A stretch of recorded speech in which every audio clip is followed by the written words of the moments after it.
Hello? Hi, can I speak to Kara, please? Speaking. Hi, Kara. This is Jubal from Brook and Jubal in the Morning. How are you? This is who? Jubal from Brook and Jubal in the Morning. Jubal. I'm sorry, I don't know who this is. Okay.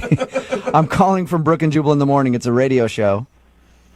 Okay. One of our listeners recently emailed us about you, asking if we could get you on the phone. Someone wants me on the phone? Yeah, sort of. We do a segment on our show called the Second Date Update. It's basically if you go out on a date with somebody and then blow them off, they email us and ask if we can get you on the phone and ask if they did something wrong. Who would do that? His name is James, and you recently met him at a convention. God, really? Yep. James emailed us and asked if we could get a hold of you because you're apparently not answering any of his text messages. Did you like James at all? Well, I liked him on our date until the very end, but no. Are you talking about the point where he asked if you wanted to go back to his hotel room? He told you that? Yeah, he did. Yep. He told us because we asked him about your date and about meeting you. He said that he really liked you, but he also felt like he kind of overstepped his bounds there, and he felt bad about it. He kind of overstepped his boundaries? I mean, did he tell you everything? That's all I know is that you guys met at a convention, went out for dinner, and he asked you to go back to his room, and that's the last he heard from you. That's all he told us. Okay, so did he tell you towards the end of dinner, and I understand we've both had a couple of drinks, but did he tell you that he said to me, hey, you know, I'm in town every couple of weeks, and I would love to have you as my friend with benefits? That is seriously what he propositioned you? He was already trying to get me back to his place that night, which I figured out. Yeah. I mean, I'm not stupid. It's not my first convention, but just be like, hey, baby, I'm in town every couple of weeks. You could be my regular friends with benefits? What the hell is that all about? Is that really how he said it? Because that's not how he explained it to us at all. Well, I'm sure he's being all sweet when he explains it to you guys. He doesn't want to sound like a f***ing dick.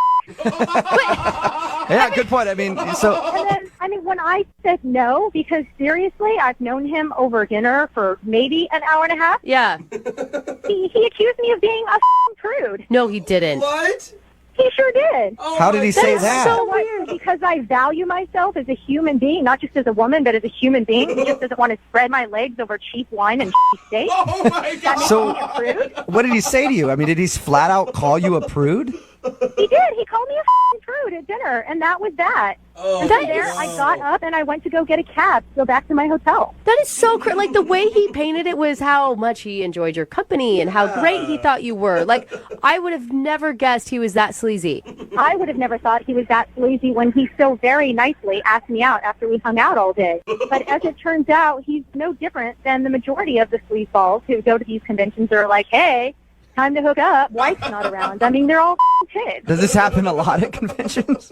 Oh, my God, yeah. I mean, everyone who's ever been to a convention knows it's just like code for one big fest. I mean, funny. my You was friends. right. I was joking about that earlier. We were talking about it, and I was like, that's the way at least I would think of conventions. But, I mean, I guess you get a bunch of horny businessmen out there. Is this the first time something like this has happened to you? Actually, it is, because this is the first time I've ever said yes to going to dinner with anyone. Yeah. Normally, I just go, I do my thing, I hang out with whoever's there, and I just go back to my hotel room and go to bed. Yeah. So he told us that he tried to text you after your date. Oh, Hey. yeah, he sure did. Oh. Did he What not did he just say? apologize in his text?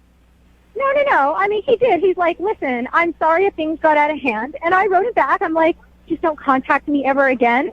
And then the guy has the balls to say, well, you don't know what you're missing with this d-. And I'm like, what? That's so He really gross. said that to you?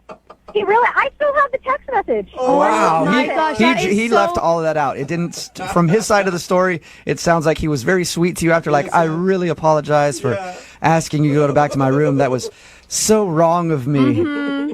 Wouldn't you love to just kind of talk to him about it, though?